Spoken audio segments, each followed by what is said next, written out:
Very good morning to all present. Last lecture में हम लोगों ने डिस्कस किया geometrical isomerism is due to carbon double bond carbon. इस टाइप की ज्योमेट्रिकल आइसोमेरिज्म कहाँ पे एग्जिबिट होती है? ज़्यादातर जहाँ पे कि carbon double bond carbon present होते हैं सेंटर में और वहाँ पे different groups surrounding different groups attach होते हैं।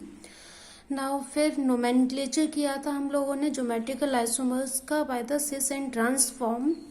जहाँ पे भी टू सेम एटम्स और ग्रुप्स सेम साइड पर प्रेजेंट होंगे तो हम वहाँ पर क्या लिखते हैं? सिस।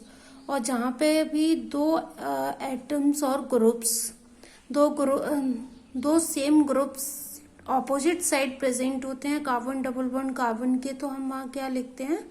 Trans isomers. For example this maleic acid is converted into fumaric acid and isocrotonic acid is converted into crotonic acid in trans form, and allocinamic acid is converted into cinnamic acid by the conversion of cis and trans form, and 1,2-dichloroethane cis form। और अगर opposite side में दो same groups present होंगे तो हम क्या बोलेंगे? उसे trans form. Now we comes on the physical properties of geometrical isomers. Geometrical isomers की फिजिकल प्रॉपर्टीज क्या होती हैं? डिफरेंट होती हैं, क्योंकि यहाँ पे कॉन्फ़िगरेशन चेंज हो जाता है मॉलिक्यूल्स का इन ज्योमेट्रिकल आइसोमर्स, तो इनकी physical properties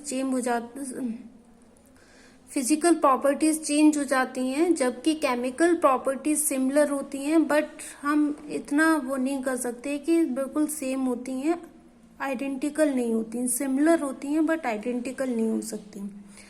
now first physical property is stability. Cis form less stable होती है कंपैरिजन टू ट्रांस फॉर्म, क्योंकि सिस फॉर्म में दोनों सेम साइड पर बल्कि ग्रुप प्रेजेंट होने की वजह से यहाँ पे स्टीरिक हिंड्रेंस होती है, so cis form is less stable than the trans form, क्योंकि सिस की सेम साइड पर क्या होता है?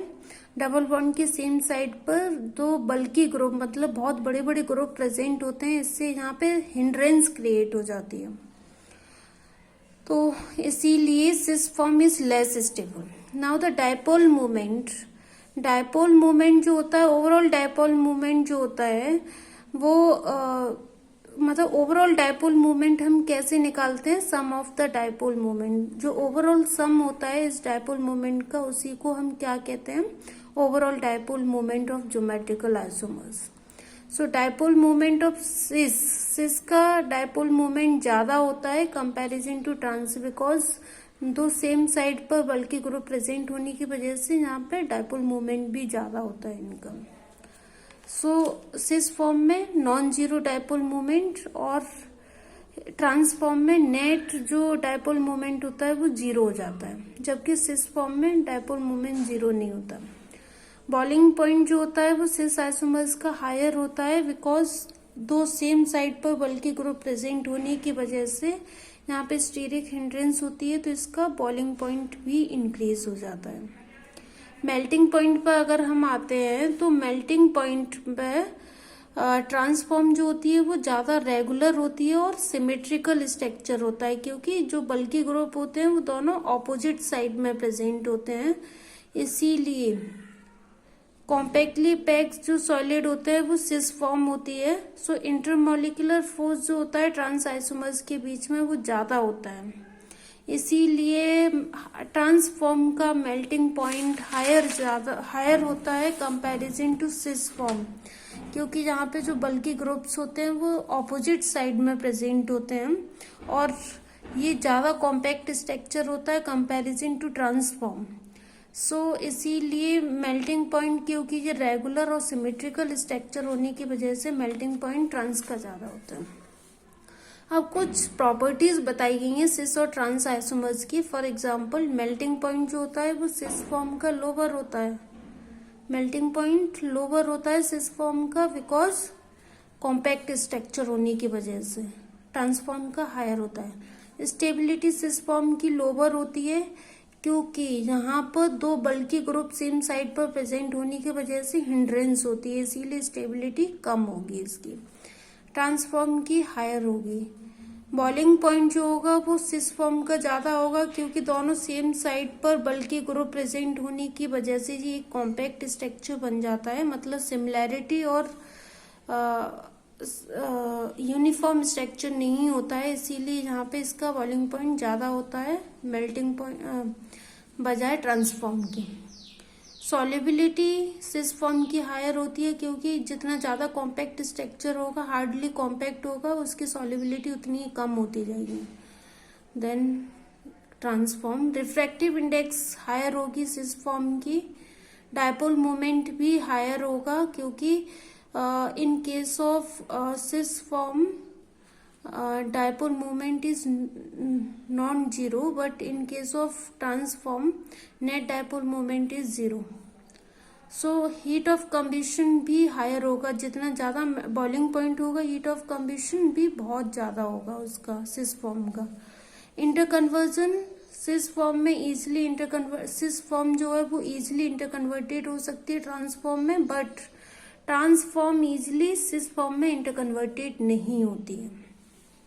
Now the V comes on the EZ system for geometrical isomers। जैसे कि हम लोग कॉन्फ़िगरेशंस का नोमेनक्लेचर करते आ रहे हैं by the R and S system और सिस और ट्रांस, ऐसे ही हम EZ सिस्टम को भी ज्योमेट्रिकल आइसोमर्स जो होते हैं वो बहुत कुछ ज्यादा ही जो कॉम्प्लिकेटेड ज्योमेट्रिकल आइसोमर्स होते हैं वहां पे हम सिस एंड ट्रांसफॉर्म के थ्रू उन्हें हम नहीं कर सकते, नोमेनक्लेचर नहीं कर सकते, तब हम EZ सिस्टम का यूज करते हैं।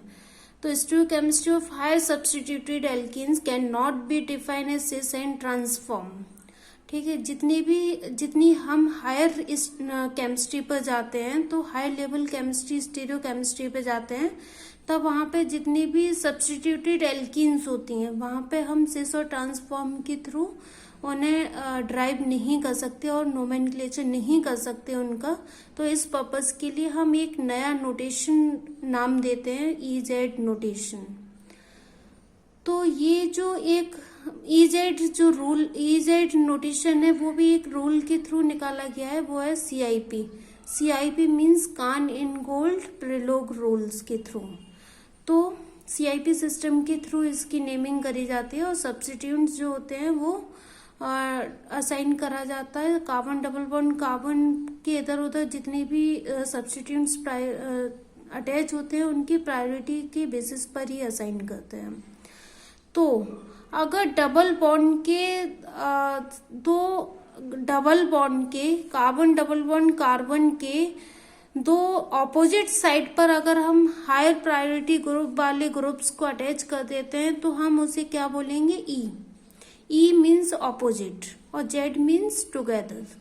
तो E जो होगा जहां पे कि कॉन्फ़िगरेशन ऐसा हो कि कार्बन डबल बॉन्ड कार्बन के जो ग्रुप्स हैं, सराउंडिंग ग्रुप्स, दो हायर प्रायोरिटी वाले ग्रुप दो ऑपोजिट साइड में प्रेजेंट होंगे, तो हम वहां पे उसे नेमिंग करेंगे E।